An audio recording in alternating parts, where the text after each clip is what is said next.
আমি আমার ওই মাদেরকে বলবো, মা, হাজেরা সন্তানদের সাজাইয়া স্বামীর হাতে জবাই দিতে দিছে, আর তোমার স্বামীর হাতে যখন পশুটা জবাই দিয়ে তেল মালিশ করে দিবা, এই পশুটাই দিয়া বলবে, ও জাতির পিতা ইব্রাহিম, তোমার সুন্নাত আদায় করতে যাই মহিলাই গরুটারে খৈল ভুসি খাওয়াইছে, এই মহিলা গরম পানি করে দিয়ে আদর করে দিছে, এই মহিলা দারোয়ানকে বলছে, গেটম্যানকে বলছে গরুটারে সুন্দর করে গোসল করা।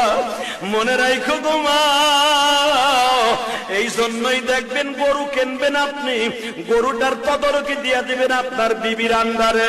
আপনার বিবি যদি এই গরুটারে তেল মালিশ করে দেয়, গরম পানি করিয়া দেয়, একটু আদর করে দাও গো মা, ইসমাইলের গাড়িতে তুমি জান্নাতে যাইবা।